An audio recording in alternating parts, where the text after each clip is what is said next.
Good afternoon, everyone, and welcome to our talk for this afternoon. We are very happy to have you here. And I introduce myself. I'm Peyman Byron, the current chair of SciC Structural Division. And I have pleasure in presenting to you for this afternoon's talk our presenters, Mr. Rishan Manilal and Fethi Akhtar. Rishan is an engineer and he has obtained his BTech in Civil Engineering from Durban University of Technology. He is a member of SciC and he's currently the Hilti Head of Engineering and Technical Marketing for Southern Africa. He is assisted in this presentation by Mr. Fethi Akhtar, from which he is an engineer and he holds a BSc in Civil Engineering from Istanbul Technical University in Turkey. Mr. Akhtar is the Head of Technical and Engineering Marketing for Middle East Hilti. With this introduction, I hand over to Rishan, and I hope that you enjoy today's talk. Before doing so, if you have any questions, please raise them in the Q&A section, not the chat part. So if you look at the bottom of your Zoom window screen, there is one section that says chat, and there is one that says Q&A. Please answer post your questions in the Q&A section, and then we answer them as the presentation goes on, or any unanswered questions we will answer at the end of presentation. Thank you. Hand over to you, Rishan. Thanks, Payman. Good. Thank you for that kind introduction, Payman, and hello, everybody. First and foremost, I'd like to thank all of you. I see it's a really great turnout in the number of participants that have joined. So for you to take time out in your day to join us on a very interesting topic, thank you on behalf of SciC and on behalf of Fethi and myself that you're willing to put up with us for an hour and a half. We'll try not to be boring. It's a bit of a technical topic today, which we'll get to in a bit. Just some more background on my colleague Fethi. He's based in Dubai at the moment, so he's joining us from afar. Previously based in Turkey. The reason I invited him is that anchors and anchor code is new to us in South Africa, but he's had some exposure to this topic for a while. So all the difficult questions that you're going to ask in the Q&A, I'm going to direct towards Fethi. Good, but in the interim, as Payman said, please post your questions even while I'm presenting. Fethi will also play my co-moderator. He will try and answer some questions in the chat, or sorry, in the Q&A section. But we'll also have a little bit of a block at the end of the session where you can also ask me directly some of the questions. Good, guys. We also in load shedding time, so I understand bandwidth is at a premium at the moment. So Fethi and I are gonna switch off so you can hear us more clearly than see us, and also able to see my presentation, which I'm about to share. Debbie, let me know as soon as you can see my screen, please.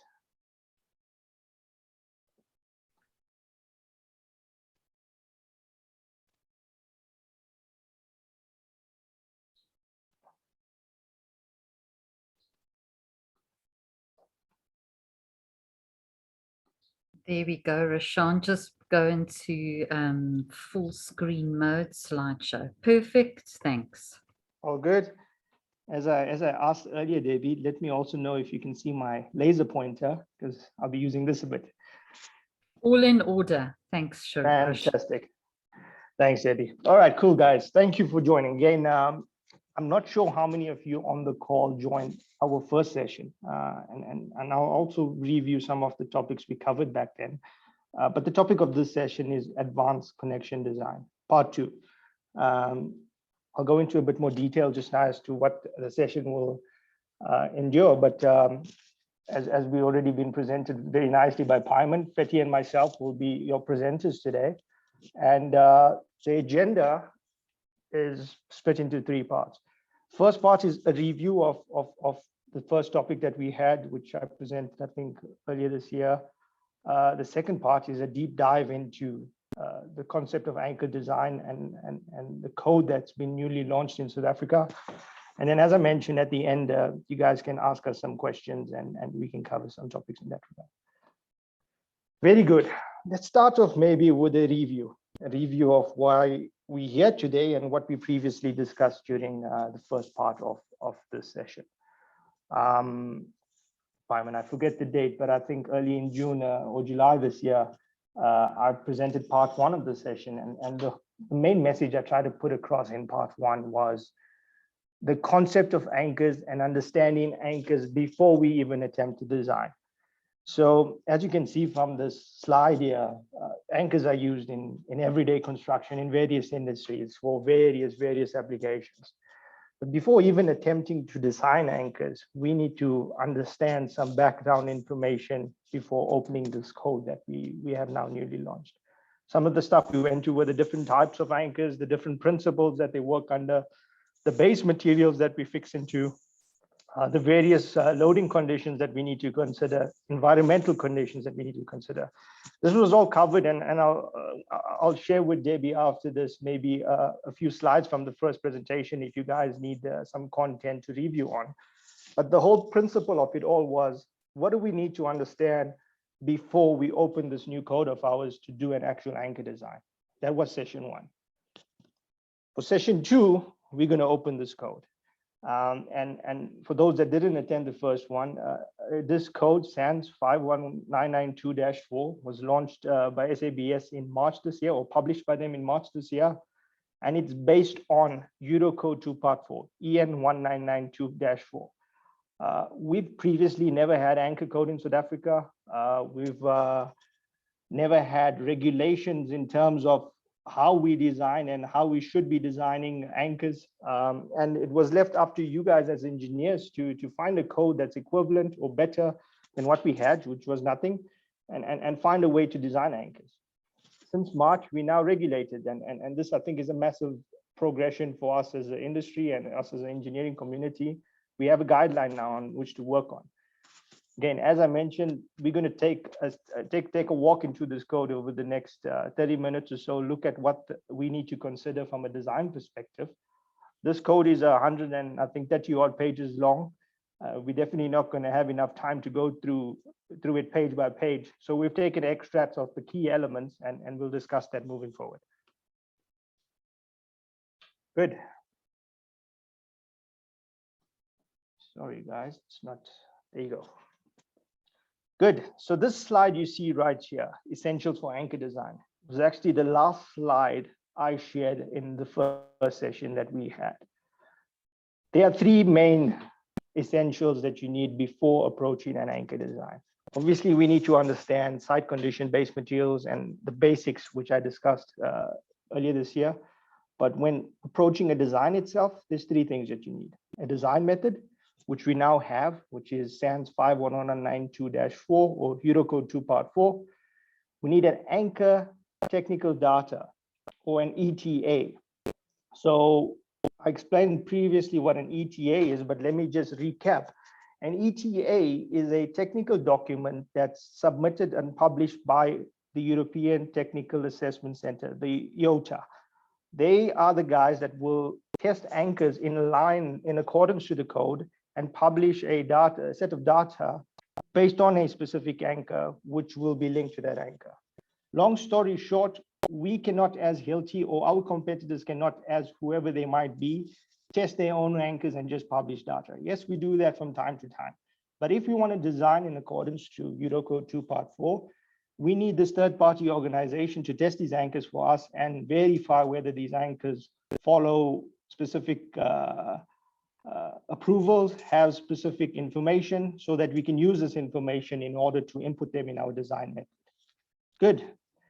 And the final part is that we need loads. And this comes from you guys as engineers. Through your structural analysis software, whatever you might be using, you have some input loads We put this together with the ETA information using the design method, and ultimately we get an anchor design. Very good. Now, anchor design works similar to any other structural design. Design concept for anchors, it's the same. Design must be, or the design action must be lower or equal to the design resistance, similar to what we do on a day-to-day basis. The characteristic values we have multiplied by partial safety factors. So the right-hand side, you can see as we test anchors, if you go through any of our ETAs or data sheets, you'll see a few different tables. This safety factors applied to these tables and to the loads based on these tests until we get to a design resistance for a specific anchor. These safety factors are defined by Unicode 2 and will be in the ETA when you open them. So long story short, the way we look at anchors is the way we look at any other structural element. Good. Now, this is an interesting slide. And for us as South Africa, seeing that this is our first code, maybe some of the history might not be fully apt for us, but I'd still like to take you guys through it and why we should actually feel grateful that we have Unicode actually adopted here for anchors. In the past, across Europe, prior to 2018, there was no code. Similar to us, Americans had their own code, obviously the ACI, but across a large part of the world, we used to use a guideline called IOTA or ETAG. These guidelines were really good, went through very similar failure modes that we'll go through today in terms of Unicode, but a little bit underdeveloped in some parts. And again, it was guidelines. It was still left up to the engineer to use and make an engineering judgment at the end of the day. It was not regulated as a code.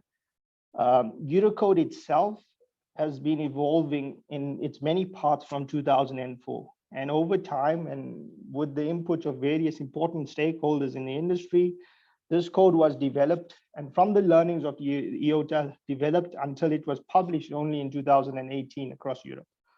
So what I can say, and long story short, is that by having Unicode, we probably have one of the most advanced codes in the world right now. These prior years preceding it was all used to help refine and define and optimize the code to make sure that it's safe, user-friendly, and again, more importantly, safe. We probably, just like any technologies advance over time, and so does code. And this has been the last published code globally when it comes to anchors. So on that front, again, I'm very happy that Unicode 2 was adopted locally by the SABS. Good. Now, that's an overview of the code and some of the history of the code and some of the topics that we covered in our first session. As I said, what we discussed right now is what we need to understand, what we need to take on board before entering a design. Now it's time to enter the design. Good, apologies. Good, so when you go into the code and you look at the various equations and you see how the code is broken up, you'll notice something called failure modes that we'll be calculating for. There's various different equations on various failure modes. And this is what we're going to go into today. There are many types of loads that an anchor will be exposed to, but the two most common ones are tension loads and shear loads. And for these specific loads that a conduction might be exposed to, there are various possibilities that the anchor could possibly fail. And in the code, and what the code defines is that we need to calculate against each of these various failure modes. And in the tension case, it's split into 4 possible failure modes: steel failure, concrete cone failure, concrete pullout combined with the anchor pullout failure, and splitting failure.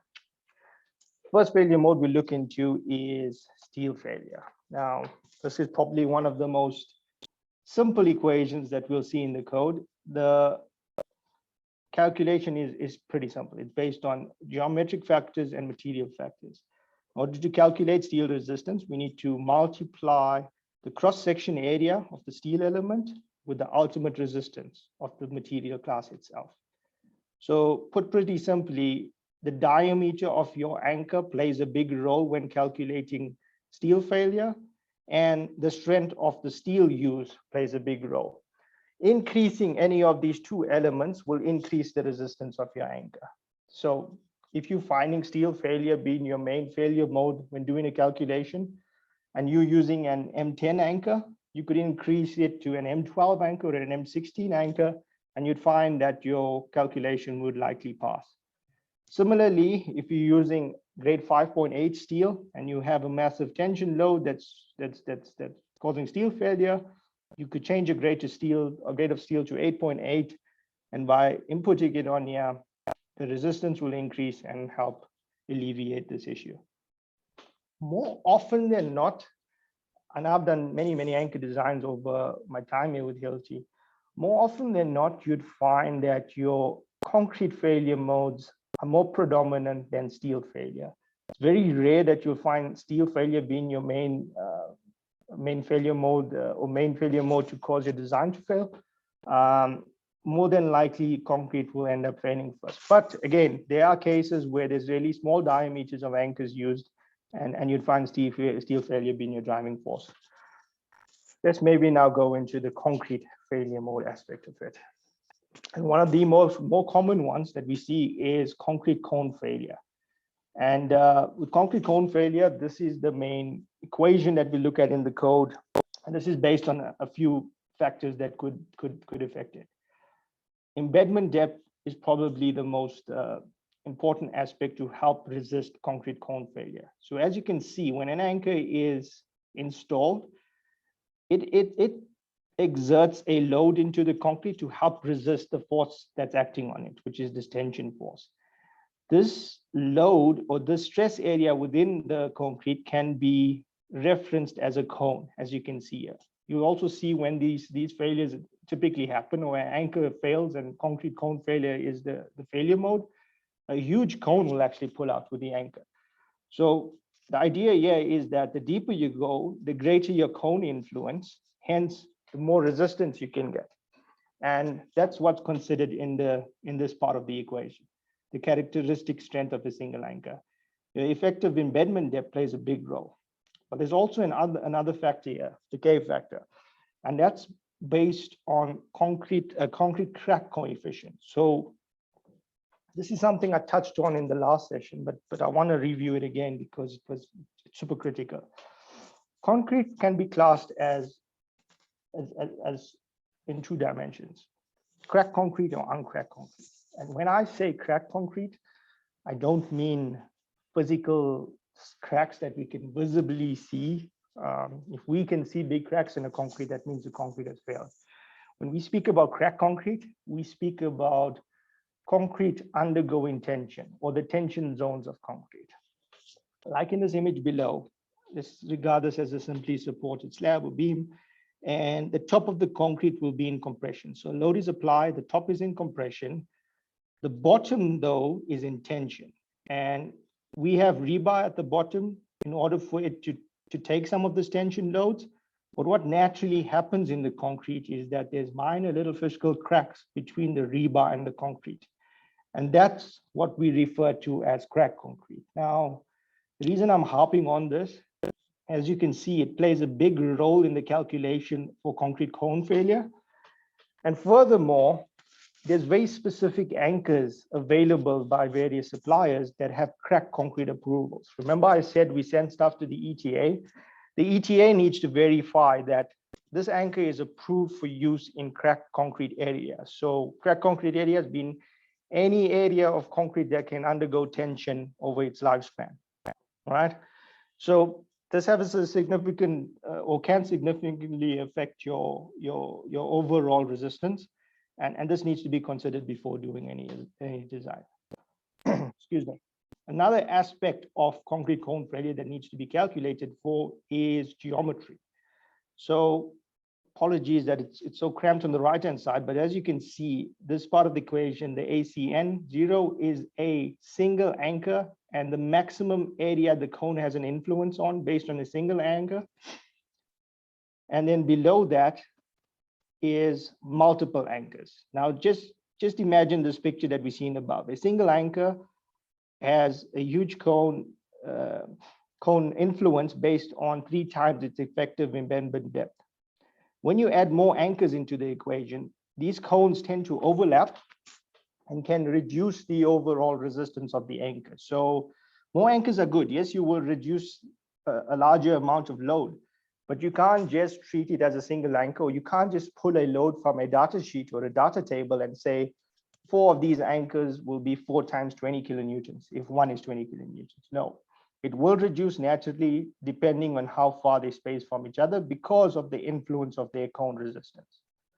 Very, very important. So the closer these anchors are spaced, the less your resistance will be, just purely because of the overlap of the cones. Good. A couple more considerations when calculating concrete cone breakout. One is the first one, another one very common one is concrete edge coefficient. Similar to how I explained the spacing of these anchors, if an anchor is placed really close to the edge of the concrete, you would see that the effectiveness of this cone will reduce. It's limited by that edge of the concrete that needs to be calculated for. And finally, eccentricity is another coefficient that needs to be calculated for. I mean, just based on the load distribution and finite element theory, we can't guarantee equivalence or equilibrium in terms of the way loads are distributed within the base plate. So this coefficient needs to be taken into consideration for eccentricity of a tension load. Good.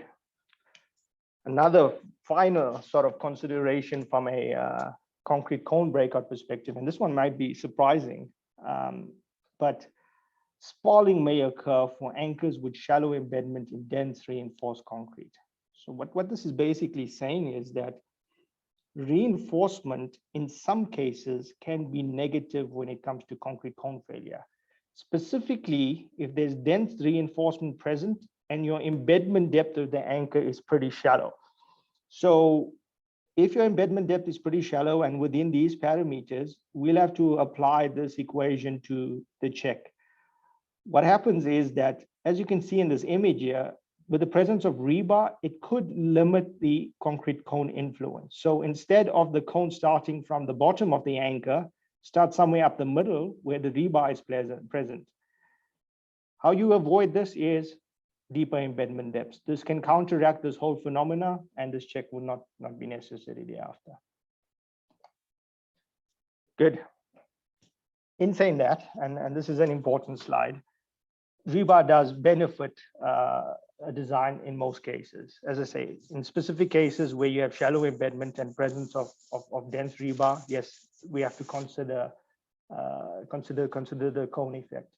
But in a case like this, where you have a lot of where you have edge distances in various directions, so maybe the top of a column, supplementary reinforcers can help resist tension loads. So naturally, a load will be applied to the concrete, and the presence of rebar along the edge will help resist these tension loads to ensure that there's no concrete edge breakout. For the sake of time, I cannot go into this topic to the level of detail that I'd like to, but just know that this calculation can be done. It's done in accordance to the code. It's available on our software to be able to design with. Maybe in the next session, I'll chat to Parman and we can go into a little bit more detail on supplementary reinforcement. But when you consider supplementary reinforcement, just know that, as you can see here, its presence can actually help your design. So in cases where you thought edge breakout is going to be your key failure mode, by doing a supplementary reinforcement check, you might be able to find a solution. Good. Next failure mode, pull-out failure. As you can see here, this is the equation when looking at pull-out failure. And this is an anchor-specific failure. This talks about the pull-out of the anchor itself. So the 3 main considerations here, main elements to take into considerations in this equation is your bonding resistance, which you get through your ETA. That's why it's very important to have an ETA for an anchor, because you need information from there to input into your design. And the bonding resistance differs from anchor to anchor. So some might be better than others. And that's why individual ETAs are important. Sustained load factor. I'll go into this a little bit more in the next slide, but this talks about the potential for creep behavior. of anchors under governing dead load. So with the dead load of an anchor or dead load of an element is the governing load, creep needs to be considered for the long-term viability of the anchor. And then finally, cylindrical surface area. This one is pretty simple. You can see the red parts of these this image on the left-hand side. If this increases, great. It helps resist pull-out failure because you have a greater amount of surface area in contact with the concrete. If this reduces, then you're going to have this pull-out failure as a potential failure or governing failure mode. Again, same, deeper embedment will give you greater cylindrical surface area. Shallower embedment will give you less. So these are the three main considerations when looking at pull-out failure. Briefly talk about creep. I won't go into too much detail. It's a very fascinating topic. It's actually based, the fact that they went into detail in the code on this is based on some real life events that happened. You can always reach out to us for further information on creep, but a quick synopsis of the story of how this is incorporated into the code. I think it was in 2006, was the Boston Tunnel in the US. There was some collapse that occurred. And as you can see in tunnels, there's a lot of overhead applications, hence dead load is the governing factor. But creep wasn't considered, and these anchors collapsed after a good few years, and people actually died.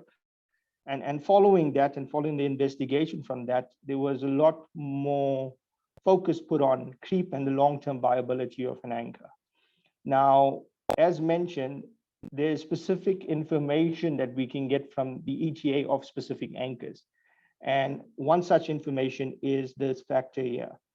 We get this product performance dependent factor. This comes directly from the ETA and it's tested for, and you use this in Unicode 2 Part 4 to calculate viability of creep in the long term.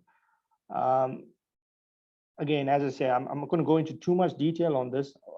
What I want to really point out here is that creep is now considered as part of the code for the long-term viability of anchors, where dead load is the governing factor. Good.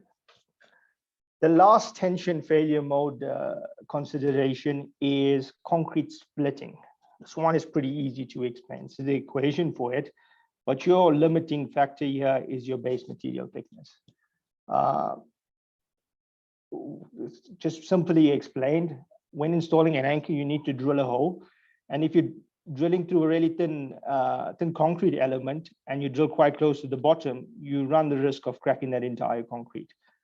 So this is what concrete splitting refers to and has to be calculated for. There's no way to avoid thin base material sometimes, but you can maybe optimize your anchor design to ensure that you don't have a very deep embedment depth to avoid this from happening. Good. So those were the tension failure modes. As I say, when you open the code, you're going to go through all of these failure modes and you have to calculate for it. It has to be done. That's part of the code. It has to be considered because these are all realities. I mean, I've seen in my short career, I think all 4 of those failure modes at some point on site here in South Africa. So a reality and ways that we can overcome them with slight adjustments. It's important for you guys to know what these adjustments that you have to make are. Good. The other one, or the other key failure, or the other key loads, I would rather say that an anchor is exposed to is shear loads. And under shear loads, there's 3 possible failure modes that we need to calculate for. Steel failure again, pry-out failure, and concrete edge failure. Now, going into steel failure first again, you'll see again the equation is very similar to the tension one. Key factors are diameter of your threaded element, or diameter of your anchor, and the material class. This is your governing failure mode as a result of shear. You can increase the diameter of your anchor, you increase the strength of the steel that's used for that anchor. I just want to highlight here though that I see this quite often, and it's a nice forum to bring this up. 5.8 or grade 5.8 steel should be used for 90% of the applications. As mentioned before, it's very, very rarely that you'll find steel failure as your governing factor.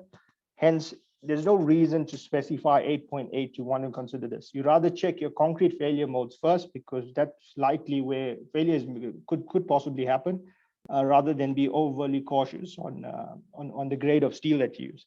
Yes, there are some cases where you need 8.8 steel, but there's often I think, confusion out there with steel to steel connections. I know that grade 8.8 friction grip bolts is what's in our code, but that's two steel elements being connected together. The loads and the forces acting between those steel elements are much higher.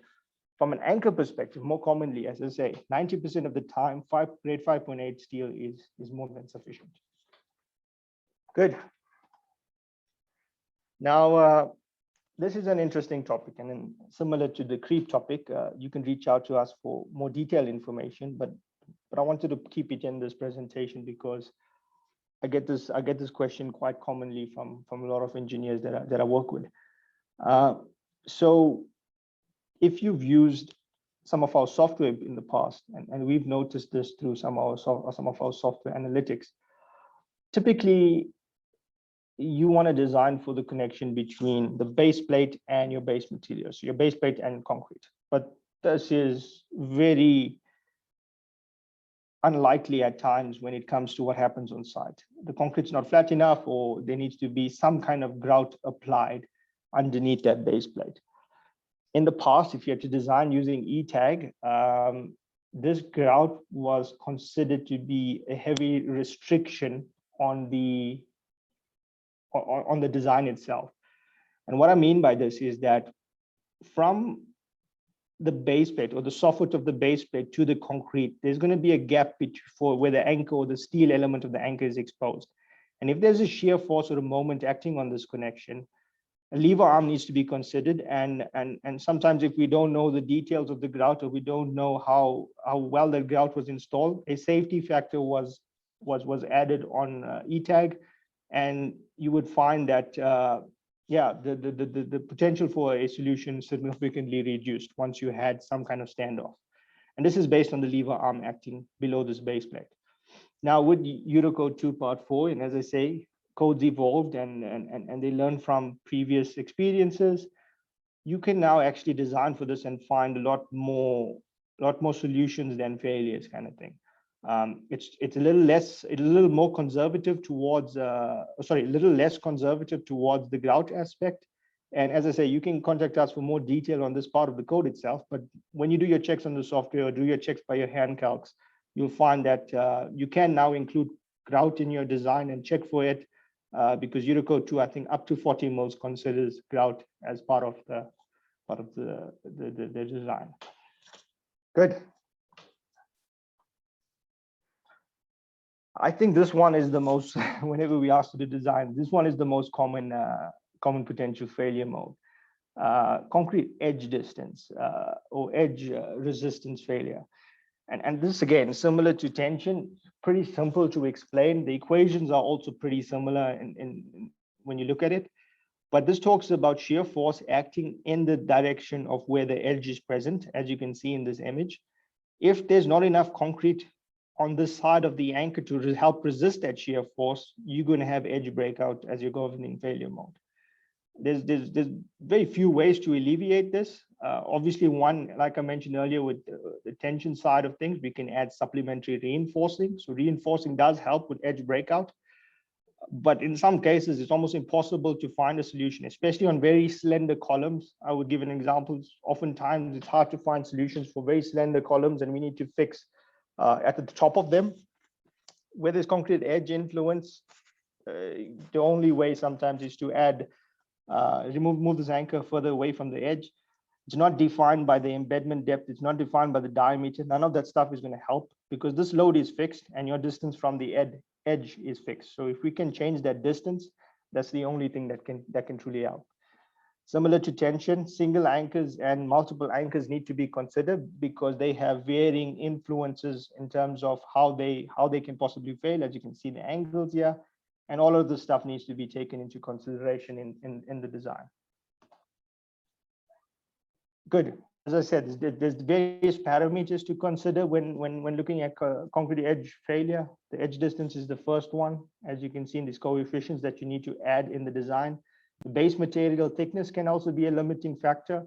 Like I mentioned with splitting, if you have thinner base materials, you have less concrete to help resist these loads. That needs to be checked and put in here. The angle between the shear load and concrete edge direction needs to be considered and put in here. Similar to how we discussed it in tension failure, eccentricity of these loads need to be considered, and there's a reduction factor added there. And then finally, as I mentioned, reinforcement. There's options where you can add, this can positively affect or prevent or give you some leeway in terms of edge breakout. This needs to be checked, and if there's sufficient amount of reinforcement along the edge of these elements, this will help your design. I mentioned this already. Supplementary reinforcement checks can also be done for shear loads to help prevent edge breakouts. This is something that, as I say, you could reach out to us and we can have one-on-one discussions with you guys on. Good. And then the final failure mode in terms of shear is pry-out failure. I think this image pretty much illustrates what we mean by pry-out. So you could have an edge, or you could have concrete on the right-hand side, and the direction of the shear force is, as you can see, coming from left to right. But what this does is almost create some kind of kickback from the anchor, because you want to push the top of these anchors. You're applying a load to the top. You need the concrete behind this anchor to be able to resist it. And that's what we refer to as pry-out failure. Again, presence of rebar can help reduce this. Deeper embedment depth can help reduce this, but prying is possible. It's possible if there's a real massive shear force and there's not enough in the concrete, or not enough concrete to help resist the shear force. If you look at this failure, it almost looks like half a cone, because it's actually pushing the concrete back behind it. This is the equation for it. But yeah, as I say, the embedment depth plays a role here. And the presence of rebar can help alleviate this. Good. Now, we went through it all, and this is the process that you're going to see in the code. We check our failure modes, both in tension and shear. We check our steel failure. We check the various concrete failure modes, both in tension and shear. We find our smallest design resistance of both. And then we do a combination check to see whether this anchor or this anchor connection or this combination of anchors can work or not. Now, how long did I take to explain that? That was probably just over half an hour, closing on 40 minutes. And that's me just talking about these designs. If you have to actually do those designs, you'll have to do it by hand, and you can imagine how long it'll take to do that. That'll probably take 3 to 4 hours. But you don't always need to do it by hand. I think I touched on this in the last session. And it's not just Hilti that provides this. I think a lot of our competitors do. But there's software and there's assistance available with regards to these designs. And with that, I'm just going to quickly hand over to Fethi, and he's going to maybe take you through a quick design of what I just discussed, but not in 30 minutes or 3 hours, in 5 or 10 minutes. Fethi, are you there? Hey, yeah, hello everyone. Amazing explanation, Rishan. Thank you very much.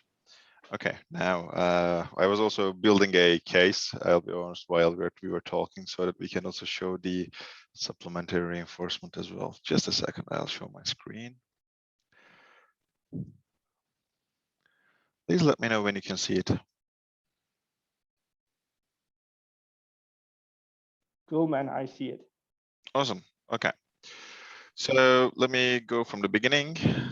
So this is our software. We call it Process Engineering on the top left, as you can see.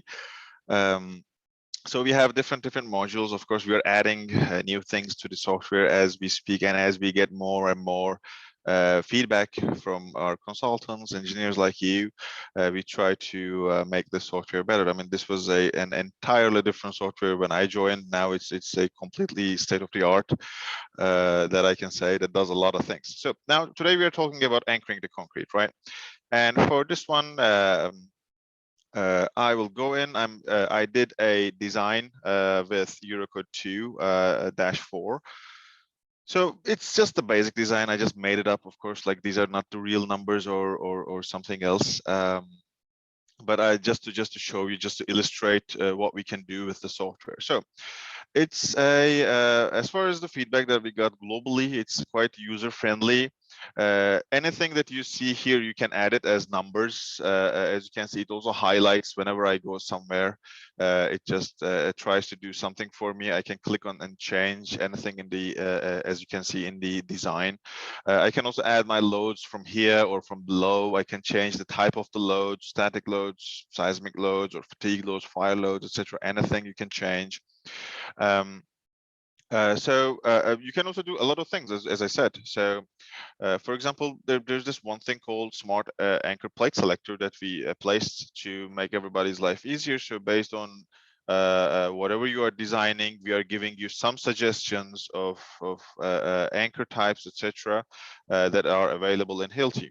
Again, you can change your concrete, as Rishan said. You can select the option of cracked or non-cracked concrete. I would always suggest to have cracked concrete, because we're talking about 0.3 millimeters of cracks within the concrete, definitely not visible to the naked eye, and 0.3 is a risk that I definitely wouldn't take. We can add, as Rishan said, supplementary reinforcement. So this is an addition that we did to the software recently, a couple of months, I think. As you can see in the bottom of the screen, you can see the supplementary reinforcement that I have placed, which definitely helps a lot with the reality of the situation that we have in the job sites. And also it helps you a lot during your design phase, which I will show now. You can change your profiles. We have ledger angles, L-shaped, L-shaped profiles that you can do your designs. You can select different anchors that we have. Of course, this is a humongous list. You can take I always advise to get help from us when selecting the appropriate anchor for your design. But you get used to it as you use it more, or again, you can use these suggestions that were given by us. You can change your profile type, and here you can also change the modules that you're using, design types that you're using. So again, as you can see, EN 1992. For this one, I want to show you the CBFEM module, component-based finite element module, and the magic that it can do. I put a 250 by 220 base plate. I'm using metric 12 anchors, rods with RE 500.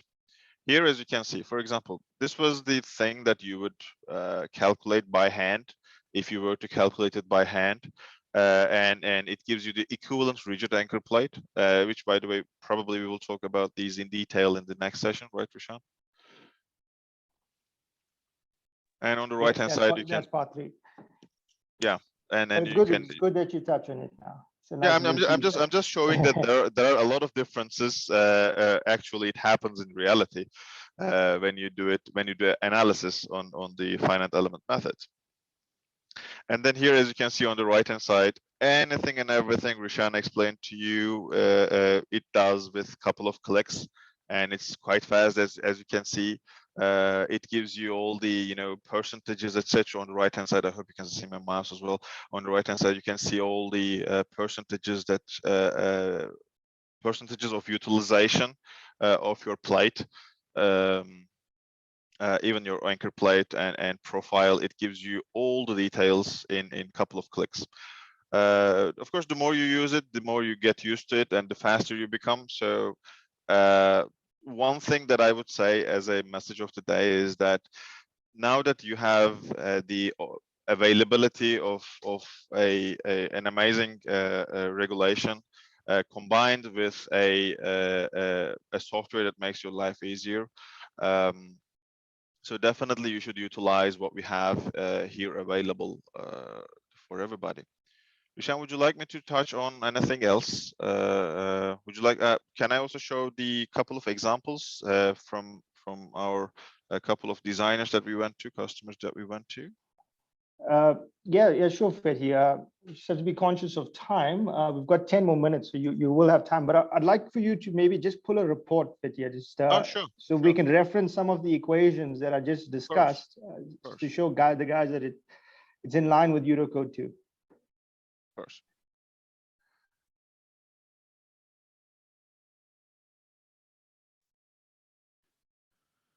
Good. Perfect. So this generates, as I said, the entire discussion that we just had and what I just explained. Generates a report pretty quickly. As I say, you don't have to do hand calcs. And Fethi, if you could maybe just go through some of the failure mode checks and you'd see the reference to the code here for all of these. As you can see, the tension load checks and everything that I discussed, it references the exact section of the code that you can go find it. Steel failure, as you can see at the bottom there, it's been checked. Like I explained, if you scroll down, Fethi. Cool. Concrete cone failure, all of the considerations involved in that. As you remember, I went through about 3 slides when it came to cone failure. And as you can see, it references the exact equation in the code. So, I mean, just a quick synopsis. This is when we see EN 1992-4, it's the SANS code. It's what's published because the code was taken like for like and adopted like for like.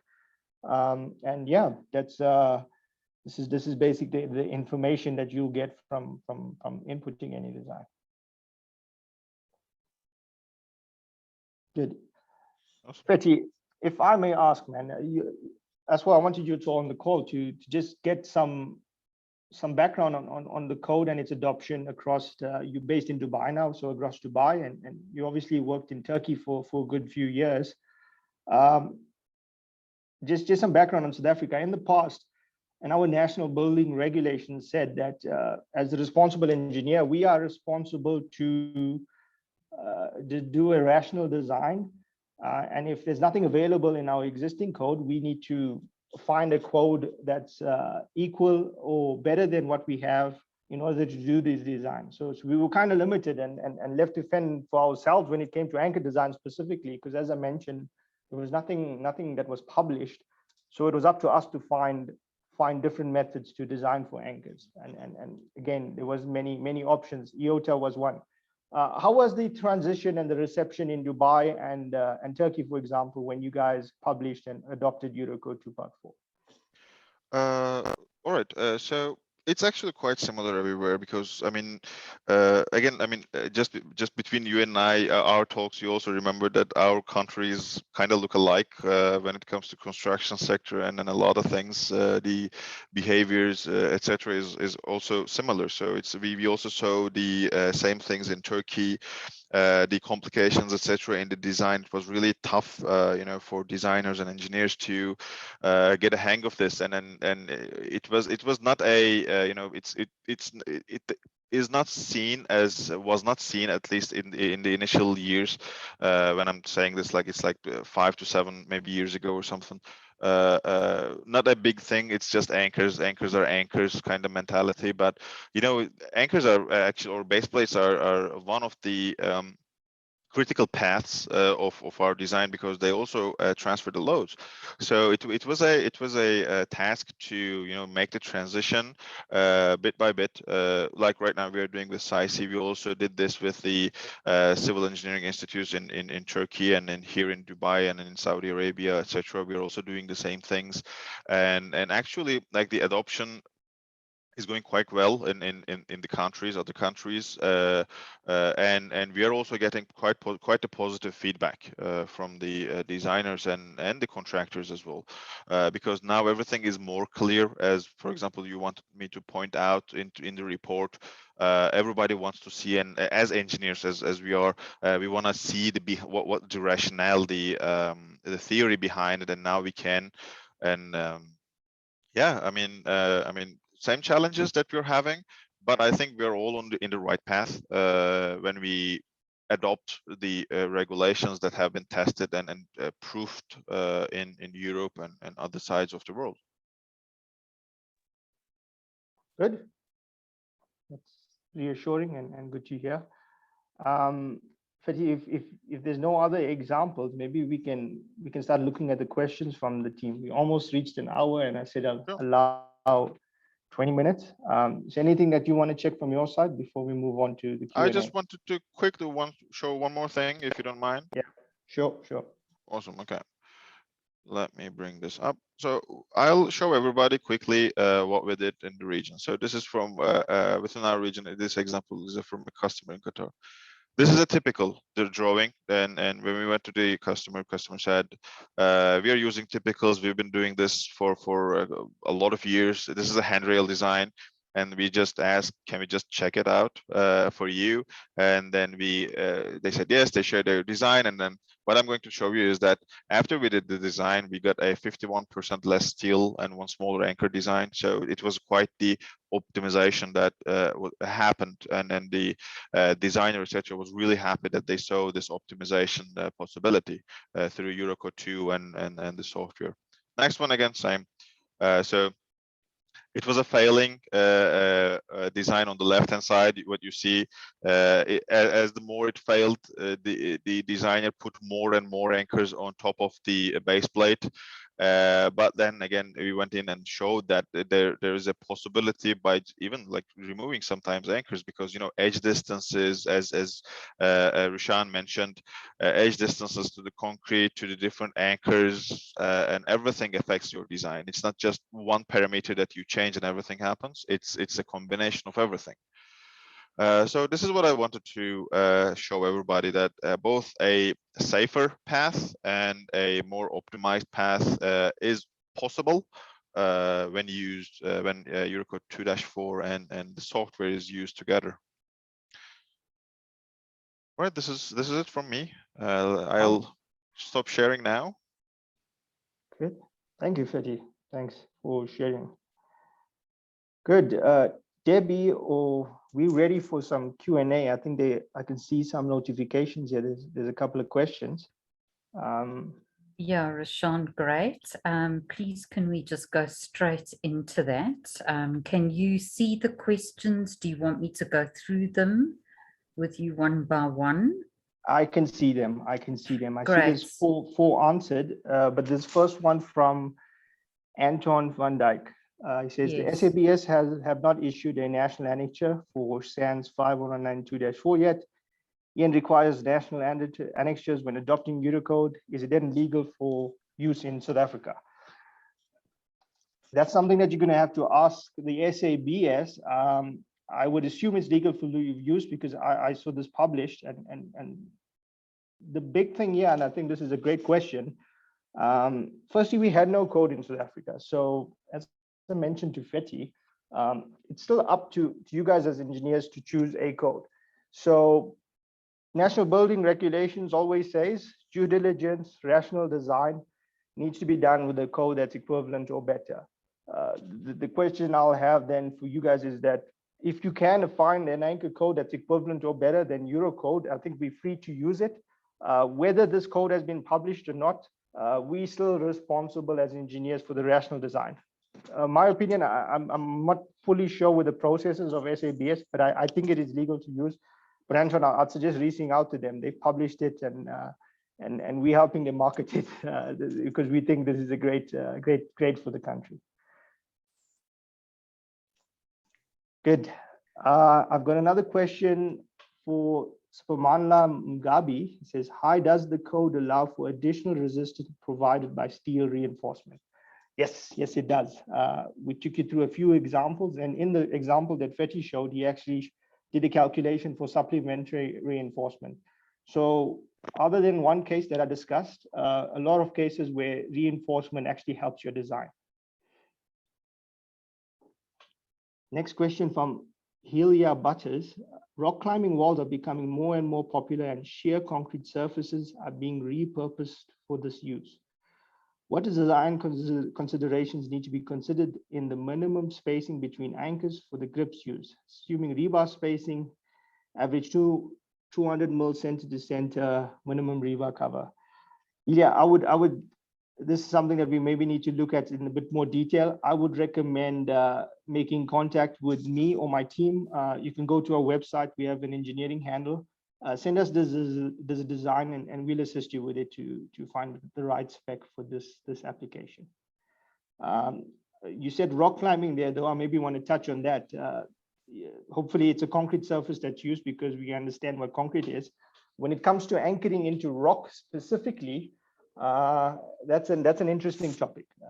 Rock differs from concrete across the world. There's different types of rocks, there's inconsistencies in them. We have some data for some anchors in rock, but doing rock designs requires you as engineers to do an engineering judgment. So you can utilize some of the data that we had. There's no specific code for it. We can go out and do some anchor tests to establish whether it's safe or establish a safe design load for this rock. But ultimately, it's still left up to you as an engineer to make a judgment on whether the connection is safe or not. We can guide in that sense, but no specific code for designing in rock. Does Profus software design according to the new SANS code? Yes, it does. It might not say that. It says Unicode 2-4, but the SANS code, if you buy the code, you'll see the next page is the front page of Unicode 2-4. So SANS is Unicode 2-4. Good. Does the SANS code cover anchors under seismic loading, and does Hill-T Profus conduct designs according to SANS? Yes, as answered first, SANS is based on Unicode 2. Unicode 2 is there.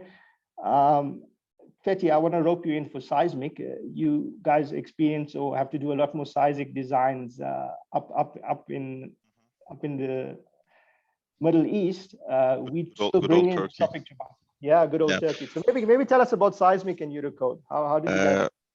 All right. So if I can go into the seismic code, so we actually adopted seismic in our national annexes in Turkey after the earthquake happened in 1999. It was like a 45-second approximate earthquake of 7.5 magnitude. So basically, our entire cities became as flat as paper. We lost a lot of lives, etc. So it's quite important that I can tell you. After that one, of course, like the national annexes, etc., started to adopt. And yes, you can. And by the way, like the mentality changed instantly within the government and within the designers and engineers that, okay, yes, I mean, it's like the cracked, uncracked concrete topic. Yes, we need to design everything according to seismic. So yeah, and yes, Unicode 2-4 and the Profus engineering, as you can see, does cover seismic applications, fatigue applications, and fire applications. So basically, whatever kind of anchor design or base plate, let's say base plate design that you need, software will cover your needs. Good, thanks, Fetty. We've got a question from Dane. Is Profus free to use?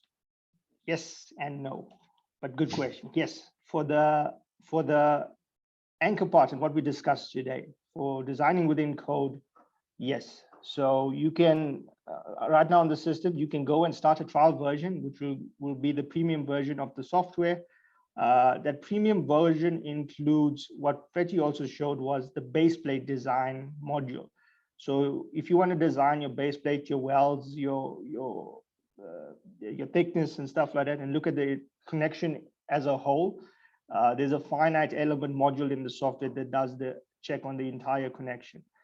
If you just want to design accordance to Unicode and check your anchors, what the software will do is assume the base plate is rigid. This is a massive topic.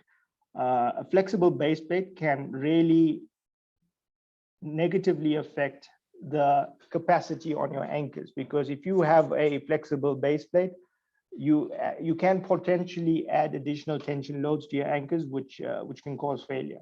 So if you as a designer designing the base plate on a separate software, you got to take the responsibility, because the code asks for this, that you ensure that the base plate is rigid.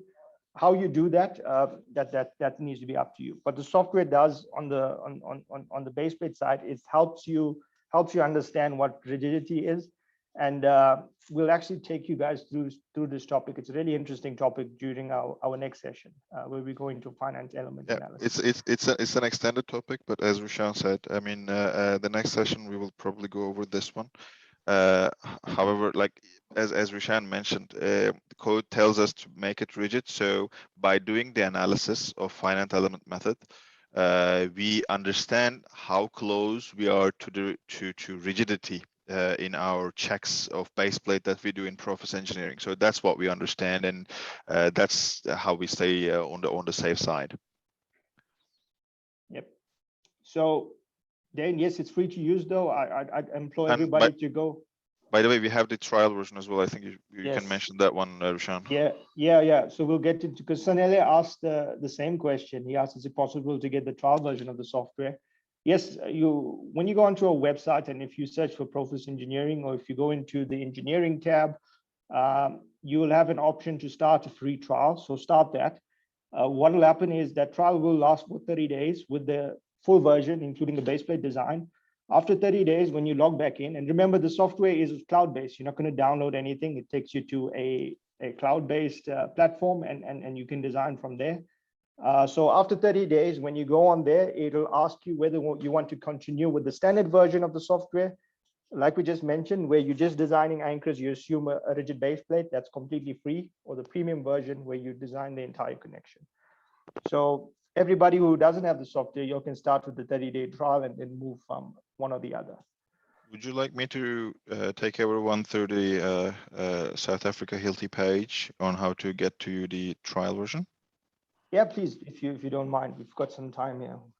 All right, awesome. Cool. So I'll quickly show everybody how to get to the free trial version of our software. Okay, so first of all, can you see my screen? Yes, I can. Okay, awesome.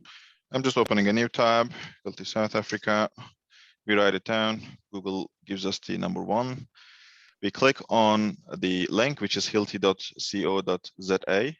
And then on the top right, you can just, again, search for process engineering, or you can go through the engineering solutions on the top.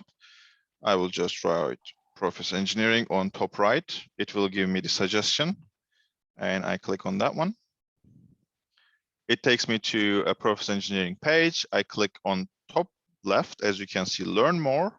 And here you can start your free trial by just registering to Hilti South Africa. That's only for free, and that's it. Perfect. Awesome. Thanks, Fethi. Good. I have a question from Vernon, yes, that asks, does the new code cover the effects of fatigue? As Fethi mentioned, yes, it does, and software covers it too. William asks, how does welding of the anchors to supplementary reinforcement affect the design limitations? I am welding. Not, okay. Yeah. So just let me get the question. Who did the question came from? I couldn't get the name. William. It came from William. All right, William. So the welding of anchors to supplementary reinforcement is actually a topic of cast-in anchors. So it's like hooked bars and everything, those kind of stuff. We are right now talking about the post-installed anchors. I personally do not exactly remember how does it affect the design limitations. It would help you positively if you weld your cast-in anchors to your supplementary reinforcement before pouring the concrete, because you instantly create an immediate load transfer between the anchor and your reinforcement within the concrete. As a formulation, I definitely do not remember. I'm sorry on that one. But again, I wouldn't be able to answer to you right now because I'm more into the post-installed anchors part rather than the cast-in anchors part. Good. Thanks for that, Fethi. William, I hope that answers the question. We've got one from Daryl. It's a good question. Fethi, I don't know if you still got that report open, but how is combined tension and shear taken into account in anchor design? If the anchor experiences tension and shear at the same time? It's a good question, and it is taken into account. And Fethi, if you could quickly show them in the report. Yes, I am going to that part in the report. Just a second. I will share my screen again.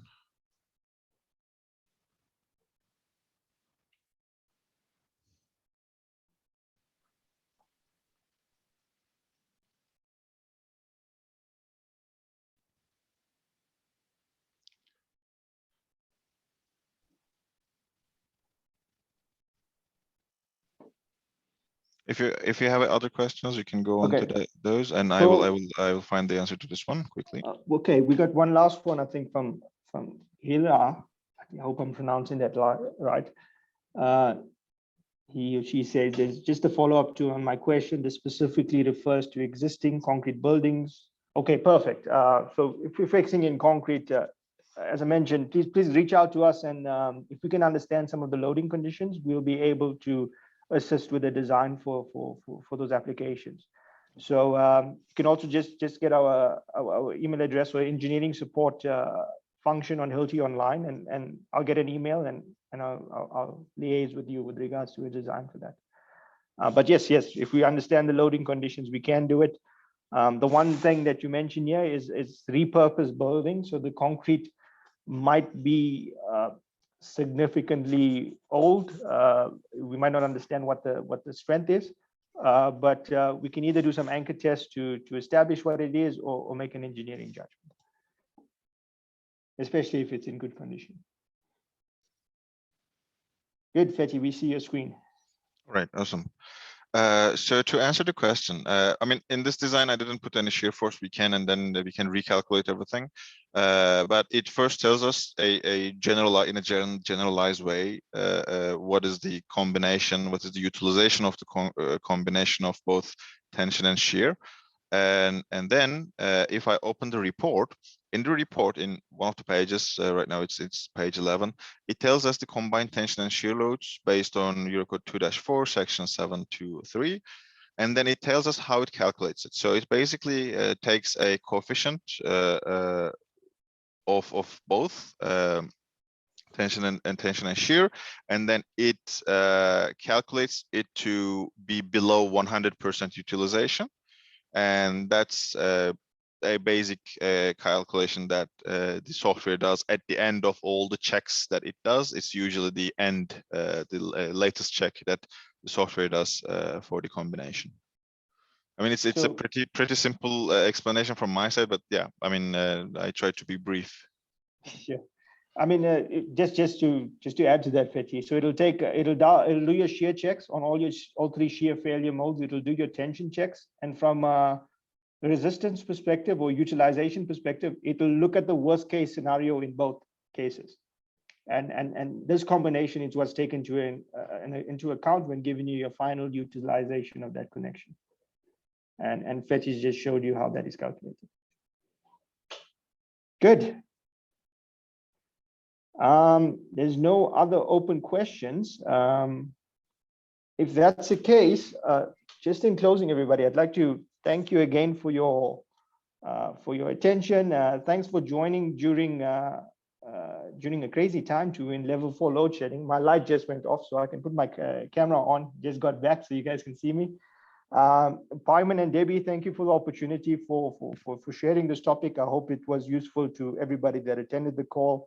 And Fethi, thank you for joining us all the way from Dubai. What time is it in Dubai, by the way? Looks quite dark there. I'm 2 hours ahead, so it's 6:15 or 6:12 p.m. 6:15. Do you know what load shedding is? No, actually, I don't. Come visit us. It's going to be a surprise. Thank you, everybody. Thanks for the attention, and thanks for the question. Thank you. Thanks a lot, Thank everyone. you.